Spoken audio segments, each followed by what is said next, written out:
The wind moved slowly through the dry grass on the edge of a small human colony.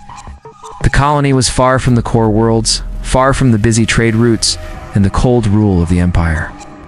People here lived quiet lives. They farmed, hunted, and kept to themselves. Jack was one of them. He lived alone in a small house near the forest. One afternoon, Jack was fixing the fence near his farm when he saw something bright fall from the sky. It was fast and silent. It flew over the hills and vanished behind the trees. A moment later, the ground shook a little, and a black trail of smoke rose in the sky. It did not look like any ship he had seen before. It looked broken and strange. Jack grabbed his pack and rifle. He had seen many things growing up near the edge of space. Most times, fallen things meant trouble, but something inside pushed him to go. He followed the smoke deep into the forest, moving fast through the thick trees. He found the wreck in a clearing. It was a small craft, bent and burning. The metal was dark and smooth, with signs he had never seen before. No Empire mark, no human flag. It was not from here. He stepped closer and heard a sound. It was soft and pained. Near the craft, half buried under wreckage, was a figure. It was a girl, not human. Her skin was pale silver, her hair dark blue. Her face was sharp and her eyes glowed faintly. One of her wings was broken. It looked part machine, part flesh. Oil and blood mixed around her. She looked weak and scared.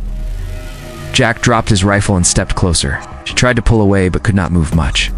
He held up his hands to show he meant no harm. She watched him with tired eyes, took a deep breath and slowly moved the wreckage off her. Her wing was badly damaged. Wires and bones were twisted. She let out a low cry, but did not fight him. He wrapped her arm and lifted her. She was light. Her body shook and her eyes closed.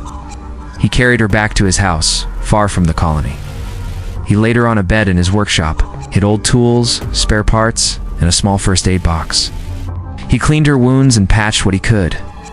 He had no idea what she was or where she came from, but he knew pain when he saw it. She woke that night. She tried to speak, but he could not understand her words. Her voice was soft, and her tongue strange. Jack spoke slowly, pointed at himself, and said, "Jack." She blinked and looked at him. After a moment, she tapped her chest and said, "Naira." Jack smiled and nodded. They had a start. Days passed. Jack hid Naira from others. He told no one about the crash. He brought her food, water, and tools. She ate slowly and watched him with careful eyes. And strong enough, she sat up and showed him her broken wing.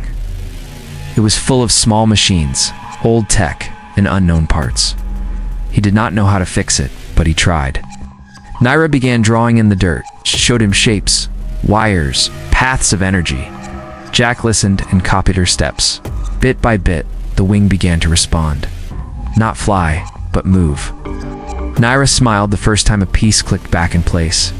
It was small, but it mattered. Jack felt something shift inside him. He had fixed engines and tools all his life, but this was different. This was someone who had no one else. In the quiet nights, they sat near the fire. She showed him stars with her fingers and said names he could not say. He told her stories of the forest and the animals. They did not understand each other fully, but they tried. He had no idea what would come next. He only knew one thing. I had found her broken, and he would not let her fall again. Jack kept Naira hidden deep in the forest. His small home became a shelter, a secret place where no one could find her. He moved tools from the shed to the house and built a workbench in the corner. Every day he worked on her wing. He cleaned the broken parts and followed her signs. She watched closely, correcting him with small nods or frowns. Her wing was not like anything Jack had ever seen.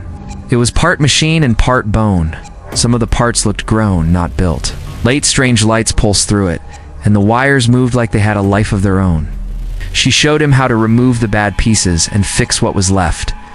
Sometimes they failed, other times the wing twitched and moved. Jack asked her questions, but she could not answer with words. So she drew pictures on the table. Stars, ships, people with wings like hers. She showed him a big dark shape with spikes. She pointed to it and made a face of fear. Then she pointed to herself and made a cross with her arms. Jack understood they had taken something from her. They had hunted her. One evening, Naira opened a small door in her chest. Inside was a crystal, glowing faint blue. It pulsed with light. Jack stared at it, unsure what it was. She placed his hand over it.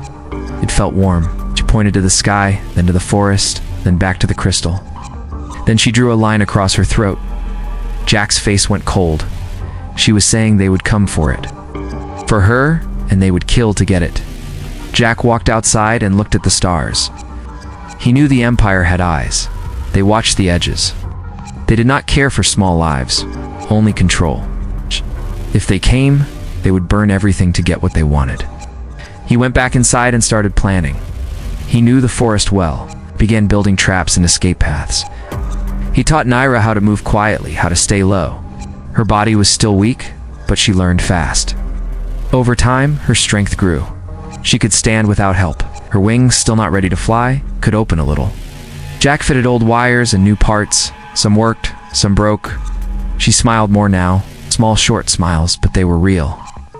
He taught her some words, simple ones. Food, fire, friend, danger. She repeated them in a slow voice. Her own tongue was full of soft clicks and tones. She laughed once when he tried to copy it. It was a sharp sound, sudden, but it made Jack smile. Weeks passed. Jack knew he could not hide her forever. Supply runs became harder. People asked questions. Some had seen the smoke from the crash. Rumors spread. Strange lights, strange sounds. A ghost in the woods.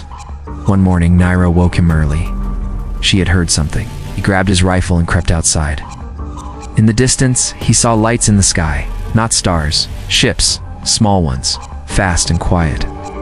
They moved in a search pattern. The Empire had come. Jack turned to Naira. She looked calm, but her eyes were sharp.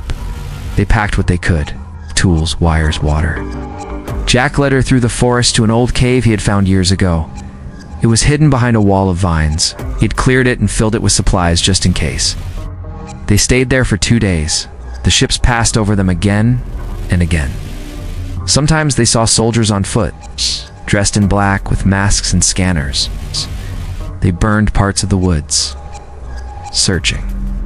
Naira drew a map on the cave wall. She pointed to the crystal, then to a far mountain. She needed to reach it. Jack guessed it was a place where she could send a signal, a call for help. Maybe others like her would come. He looked at the path. It would not be easy. Too many eyes. Too much danger. But he had made a choice the day he pulled her from the wreck. He was not going to turn back now. He took her hand and nodded. They would go together.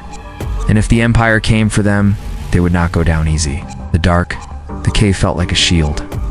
But Jack knew it would not last. He checked his rifle, checked the traps. Naira rested near the wall, her hand over the crystal. Outside, the Empire searched. But inside, a bond was growing, stronger than fear. The forest no longer felt safe. Jack moved with care, watching the skies and the trees. Empire scouts searched closer each day. Some were machines, floating with red eyes.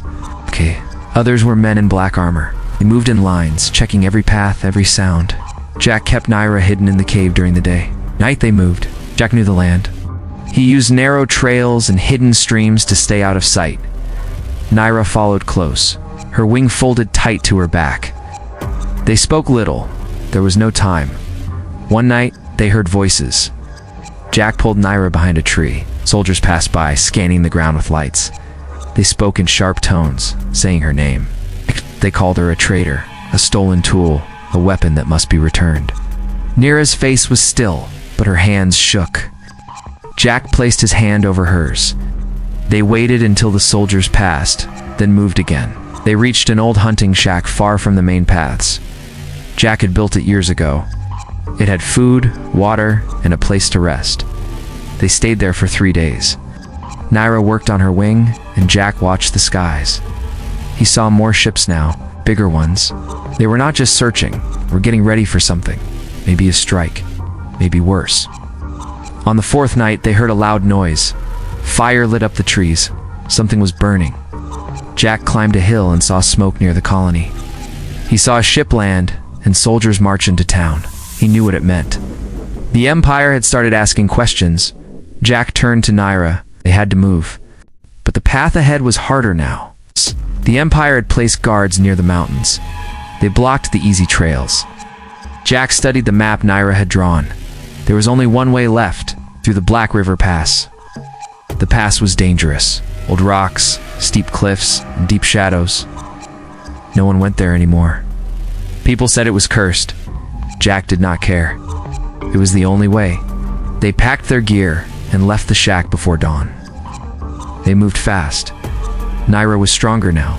Her wing could open halfway. She could glide a little when the ground dropped. As they neared the pass, they saw signs of Empire camps. Jack used his traps to slow them down. He built spike pits and wire snares. He knew they would not stop the Empire, but they would buy time. That one trap worked well. A group of soldiers followed their tracks into a narrow path. Jack had set a line of small charges there. When they stepped on them, the rocks above gave way. The path fell, and dust filled the air. Jack and Naira ran while the Empire pulled their men out. It was not a big win, but it gave them one more night. Inside the pass, the air was cold. Shadows moved on the walls. Jack led the way, torch in hand. Naira followed, silent and alert. Her wing clicked softly as it adjusted. They reached a wide cave near the heart of the pass. Jack stopped to rest.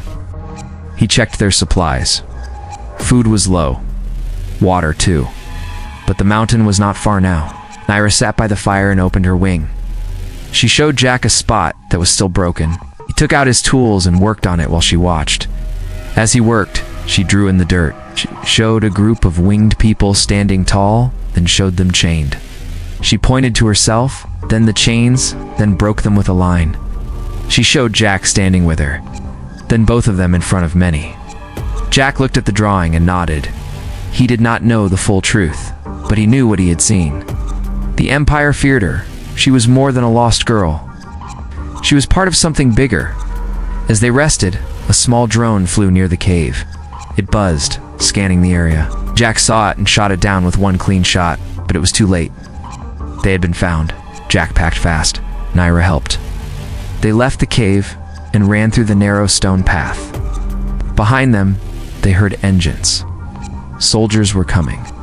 They climbed a steep rise, and at the top, Jack saw it. The mountain peak. And just below it, an old station, broken but still standing. Naira pointed to it. That was the place. They ran toward it, the sound of boots behind them. Jack turned once and saw black figures chasing them through the rocks. He kept going. They had made it this far. He was not going to stop now. Jack and Naira reached the edge of the old station. The building was made of dark stone and rusted steel. It had not been touched in many years. Broken walls and fallen beams showed its age, but the tower in the center still stood. It rose high into the sky, sharp and solid. Naira moved quickly toward it. She touched the wall and a small light turned on. She placed her hand on the door, and it opened with a hiss. Jack followed her inside. The place was dark and full of dust. Old machines lined the walls. Some blinked faintly when Naira walked by.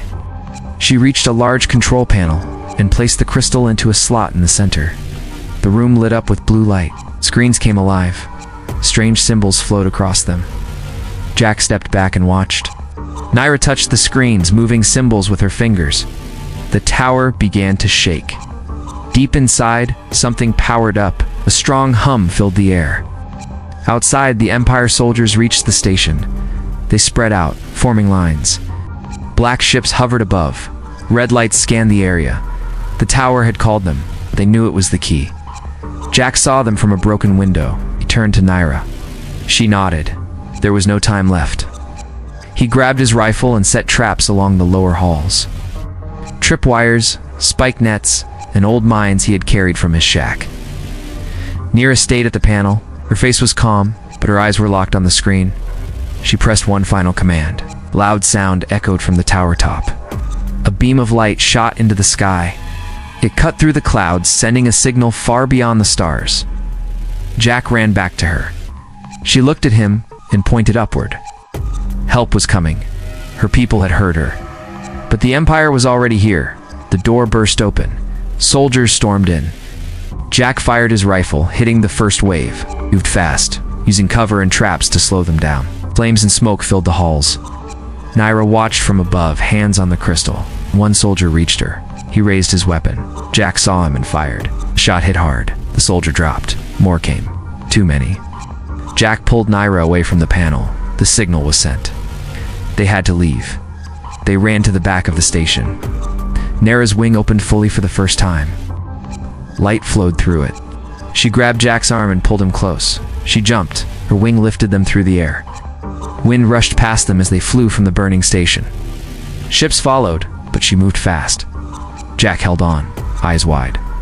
They landed deep in the forest. Smoke rose behind them. Naira dropped to her knees. The flight had drained her. Jack helped her up. They hid in a cave near a river. Hours passed. The Empire searched the sky but could not find them. The signal was gone, but it had done its job. The next night, the stars changed. Jack saw lights appear in the sky. Ships, not from the Empire. They moved with speed and silence. Naira stood and raised her hand. The ships answered. A group of them landed near the river. Tall figures stepped out. They looked like Naira, but older, stronger. Their wings were longer and their eyes bright. They spoke to Naira in fast words. She answered with pride. One of them stepped forward and bowed to her. He placed a hand on her shoulder and turned to Jack. He spoke in broken English. "You helped her. You saved our hope." Jack said nothing. He just nodded. The leader looked at the stars. "We rise now. The old order returns." Naira turned to Jack. She touched her chest, then his, then pointed to the sky. She wanted him to come. Jack looked back at the forest, then at her. He thought of his old home, his quiet life. But he also thought of what he had seen, what he had done, what was still to come. He stepped forward. Naira smiled. Together, they walked to the ship. The door closed behind them. Engines lit up. In the sky above, the Empire watched. And for the first time, they were afraid. The ship moved through space, fast and smooth. Jack looked out the window. Stars passed by like falling snow. Naira stood beside him, quiet and strong. She wore a dark cloak now, marked with the sign of her people. Her wing, now fully repaired, rested on her back like a blade. They reached the rebel fleet near a dead moon. Hundreds of ships waited in silence. Some were large and shaped like birds. Others looked broken, but ready to fight. The rebels had come from hidden worlds, old places the Empire had forgotten. When Jack stepped out of the ship, they stared at him. Humans were rare in their fight. But Naira stood beside him, and that was enough. They gave him a room, food, and clothes. But most of all, they gave him a place. Naira led many talks with rebel leaders. She spoke with fire. Her voice was strong now, clear and sure. She told them about the crystal, the tower, and the signal. She told them the time to rise had come. Jack joined the training camps. He showed them traps, movement, and how to fight with few tools. Many laughed at first. Then they saw how fast his tricks worked. Soon others copied his ways.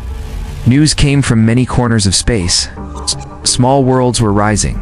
Empire patrols were under attack. People no longer feared. They'd seen the light in the sky. They'd heard the old name of the Winged Ones. Jack sat with Naira one night on the ship deck. She looked at the stars. He asked her what came next. She said only one thing.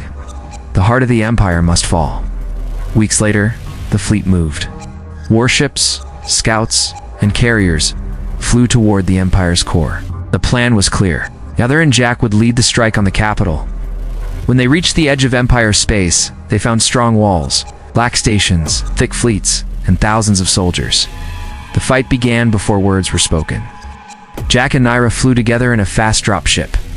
Behind them were dozens of rebel fighters. Naira's people moved through the sky like shadows. Jack held his rifle tight. They landed in the capital city. Lights flashed. Buildings shook. The Empire fired back with heavy guns. But the rebels moved fast. They struck from below, from above, from all sides. Jack led a group through the old tunnels under the city. He had studied the maps. He knew where the command center was. They moved through smoke and fire, past broken walls and fallen machines. They reached the throne hall. It was tall, cold, and filled with guards. Naira flew high and dropped like a storm. Her wing cut through metal and armor. Jack and the rebels followed. The fight was hard, but the rebels did not stop. Jack saw one of Naira's people fall. He picked up his blade and kept going. At last, the guards fell back. The Emperor stood alone. He wore black robes and a crown of wires. His eyes glowed with power, but even he looked unsure. Naira stepped forward. The Emperor raised his hand. She raised hers. The power core on her chest lit up. Light filled the hall. The Emperor dropped his hand, fell to his knees. Jack walked beside her. Naira looked at Jack. He nodded. Jack spoke. His voice was calm but strong. He spoke not as a soldier, but as a man who had seen enough. He spoke of peace, of choice, of truth. He did not beg, he did not shout, he just told them what must be. His words spread across the empire. The message reached all corners, not just that the Emperor had fallen, not just that Naira had returned, but that a human had stood beside her and the empire had bowed. In the days that followed, old flags were burned, new ones were raised. Naira took no throne. She left the city with Jack. They went to the stars again. Not as rulers, but as the ones who had started it all. Stories spread fast. People spoke of the girl with the broken wing and the man who mended it, and how, together, they brought the empire to its knees.